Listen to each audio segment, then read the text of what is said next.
Sir, दोहा छंद की परिभाषा उदाहरण सहित लिखिए। देखो इसमें दिया गया है कि दोहा मात्रिक अर्ध सम छंद है। इनमें कुल 4 चरण होते हैं। कितने चरण होते हैं? 4। 4 चरण होते हैं, यानी 4 लाइन में होते हैं। कितने लाइन में होते हैं? 4। 4 लाइन में होते हैं।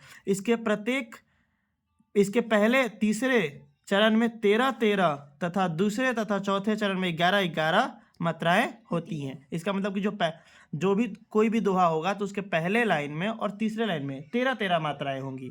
मात्रा को हम काउंट करके देखना पड़ेगा, ठीक है। और जबकि जो दूसरा और चौथा दोहे का लाइन होगा उसमें 11 मात्राएं होंगी। इस प्रकार छंद की प्रत्येक पंक्ति में कितने मात्राएं हो जाएंगी? 13 26।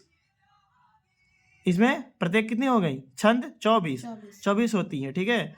प्रत्येक पंक्ति के अंत में अर्थात दूसरे और चौथे चरण के अंत में लघु यानी ये सिंबल होना अनिवार्य है। अब इसको देखो, नीचे दोहा दिया है करत करत करत करत करत करत अभ्यास ते जड़मती होत सुजान रसरी आवत जात ते सिल पर परत निशान।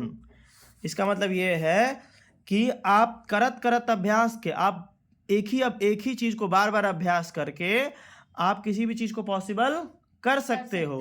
करत करत अभ्यास के जड़मती होत सुजान। आप एक ही चीज को बार बार प्रैक्टिस करके आप परफेक्ट इंसान बन जाते हो।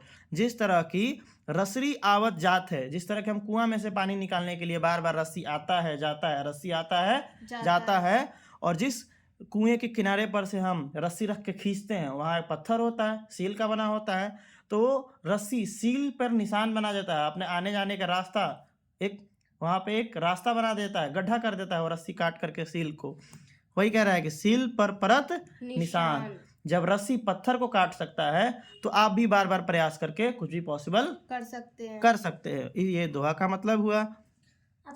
करत 3 4 5 6 7 8 9 10 और जिसके ऊपर ये सिंबल लगा है ऐसे एस जैसा, उसे हम दोबारा गिनेंगे तो ये हुआ 11 12 13।